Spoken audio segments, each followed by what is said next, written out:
August 11. Yan. And currently, December 6. And kung makikita nyo, naglagay na kami ng aming mga palamuti sa aming bahay, sa salas. Yan. Parang last year lang naman ang pinagkaiba ay wala yung white at saka red na yan. At mga pictures ang nakalagay. Pero most of them ay nailagay din naman. Hindi naman nasayang. Tapos, nilagyan na rin ng mga ganito, may mga pangalan. Nilalagay lang namin sa likod kasi pag nanonood ng TV, nakaharang siya dahil kasi masyado siyang malaki. Meron akong ganyan, last 2000, kailan pa kami 2018. Yeah, 2018, first Pasko namin dito sa bahay na to. Meron kami niyang maliliit na may mga pangalan na pinabordahan ko pa, bordahan, basta ganon. Yung mga pangalan. Kasi hindi ko na makita kung nasaan yung mga yon. Perfect sana yun kasi maliit lang yun. Tapos kulay green. Kaso wala. Tapos, kung makikita nyo, may naglagay na rin ako sa pinto. Punta tayo. Bali, nilagay ko to mga nung kasagsagang umuulan dito. Ayan o. Yan ang nilagay namin. O yun ang i-mind yung sampayan ko kasi naglalaba ko currently. Yan. Yan lang kasi ito naman sa dyan na yan eh. So, yun lang nilagay namin. Tsaka doon sa una, sa harapan ng pintuan. May papakita ko sa inyo. Kahapon, December 5, nag-start na rin kami ni Anthony maglagay ng Christmas tree sa labas ng condominium. Diba every year meron kaming Christmas tree sa condominium.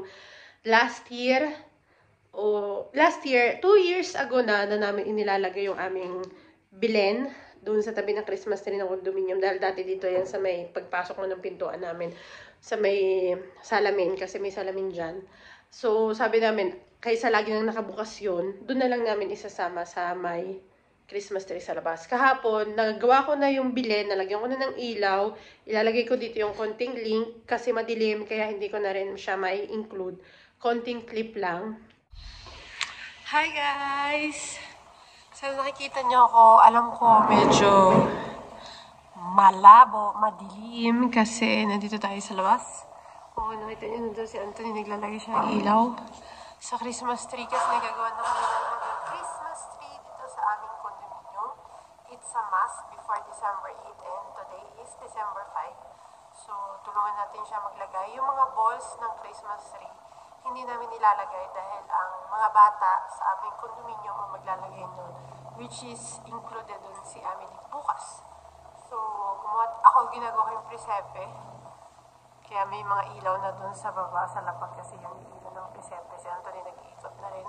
So, samahan niyo ako. Kami ni Anthony. Let's go! Currently, ito na yung nangyayari. Wala pong masyadong ilaw. Dito naman sa kabilang lamesa, ilalagay ni Anthony itong aming Christmas tree. O, yan. Kita nyo na? Yon.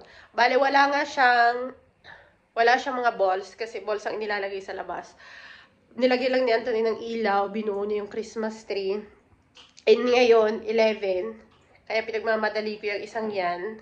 Kasi lahat ng mga bata dito sa aming condominium ay sila ang maglalagay ng aming Christmas tree.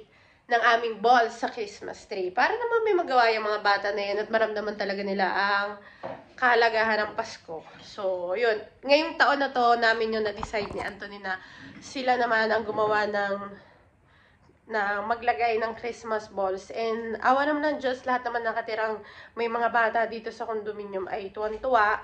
So, tingnan natin kung ilan mga bata, dahil holiday din dito sa Lunes.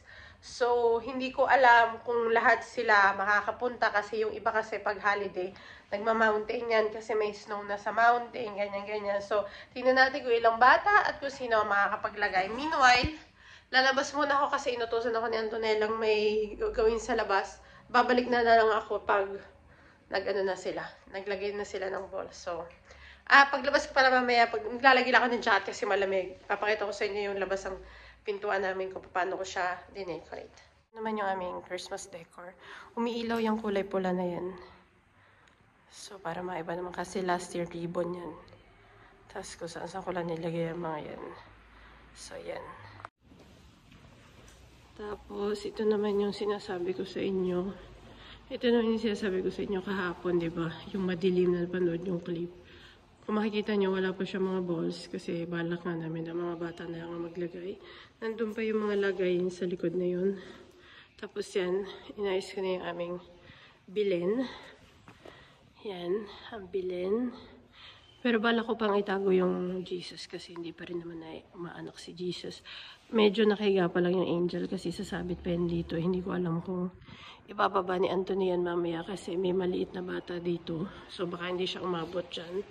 Kasi masyadong delikado kung gagamit ng hagdan para doon sa bata. So tingnan natin mamaya.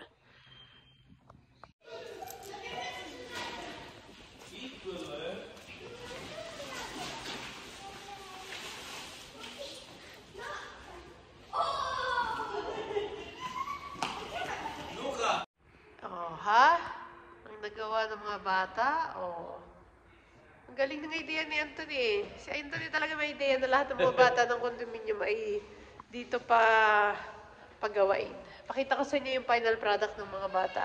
3 lang sila kasi ngayon, mga bata umalis pala dahil ng holiday sa Lunes. So, nag-mountain sila. So, pakita ko sa inyo.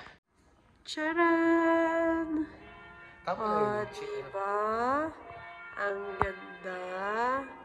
Dapat pala pa pag ganito ang tingin. Ano naman pa yun? Ang dami din yun. Eh, syempre, mga bata eh. Kita-kita mo mga bata. Naglagay kasi, pungkol-pungkol dito ang mga ano eh. 12:00 na. Pungkol-pungkol ang lagay ng ano eh, ng palina doon. Kakaunti din sa side na ari. Ayan na. Ayan nga. Mga bata naman naggawa. So, yan. Merry Christmas, everyone! Hi, thank you for watching. See you at the next one. I hope you like it. Please subscribe to our YouTube channel, The Carriedos. See you soon at the next one. Be good.